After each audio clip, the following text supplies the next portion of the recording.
देश की राजधानी दिल्ली से एक पाकिस्तानी आतंकी की गिरफ्तारी हुई है। दिल्ली पुलिस की स्पेशल सेल ने लक्ष्मी नगर के रमेश पार्क से पाकिस्तानी नागरिकता के साथ एक आतंकी को गिरफ्तार किया।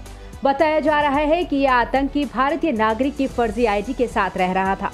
फिलहाल इलाके में तलाशी अभियान चलाया जा रहा है। जानकारी के मुताबिक पाकिस्तान के इस आतंकी के पास से AK-47 राइफल के साथ एक अतिरिक्त मैगजीन, एक हथगोला, 50 राउंड और 2 अत्याधुनिक पिस्टल बरामद हुई। कहा जा रहा है कि आतंकी को रात 9:30 बजे गिरफ्तार किया गया था। यह आतंकी पाकिस्तान के नरोवाल का रहने वाला है। जानकारी मिली है कि यह पाकिस्तानी आतंकी 6 इंडियन पासपोर्ट्स के साथ पिछले काफी समय से लक्ष्मी नगर इलाके में रह रहा था। पुलिस इस आतंकी की गिरफ्तारी के बाद अब इसके नेटवर्क और साथियों के बारे में जानकारी जुटा रही है।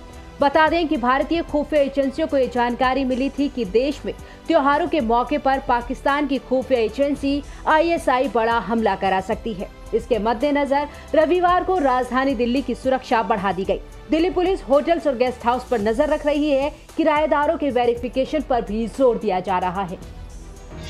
केंद्रीय खेल मंत्री अनुराग ठाकुर ने दिल्ली के हुमायूं के मकबरे के पास क्लीन इंडिया ड्राइव कैंपेन में हिस्सा लिया। केंद्रीय मंत्री अनुराग ठाकुर ने आजादी का अमृत महोत्सव के तहत महीने भर चलने वाली स्वच्छ भारत पहल के तहत हुमायूं के मकबरे के आसपास के इलाके में सफाई अभियान चलाया।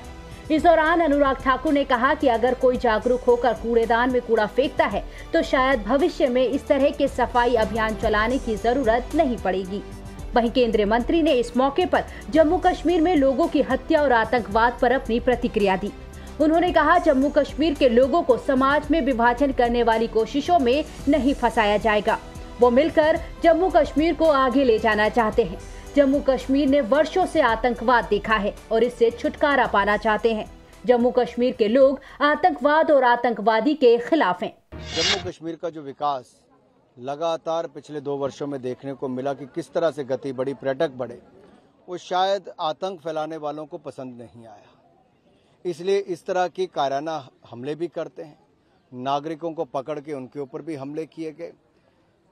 हमारी प्रिंसिपल जो सिख समुदाय से आती थी उनको मार दिया गया।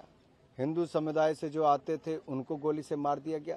समाज में बांटने का प्रयास जिस तरह से किया जा रहा है, उसमें एक भावना ऐसी पैदा करने का, उससे जम्मू कश्मीर के लोग उसमें नहीं आएंगे, क्योंकि वहाँ पे एकजुटता, एक परिवार के रूप में, एक देश के रूप में वहाँ पर सब लोग इकट्ठे मिलकर जम्मू कश्मीर को आगे बढ़ाना चाहते हैं।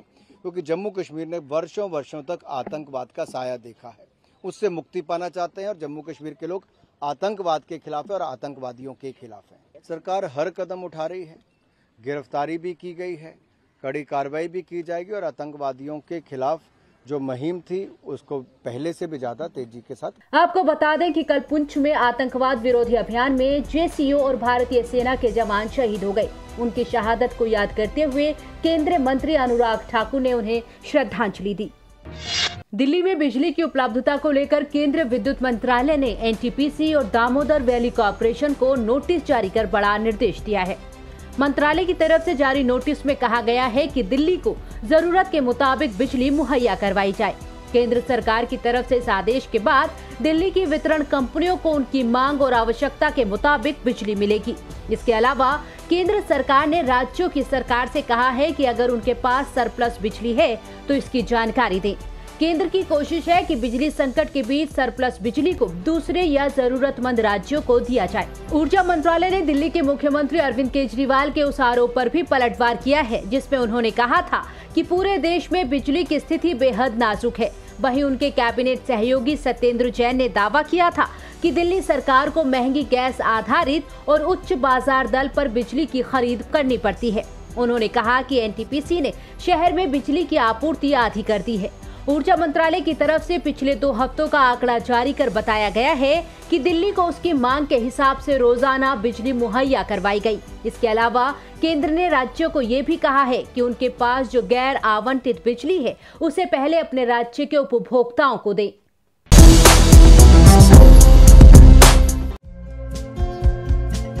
हमारे चैनल को लाइक, शेयर और सब्सक्राइब जरूर करें और नई अपडेट्स के लिए बेल आइकन दबाना ना भूलें।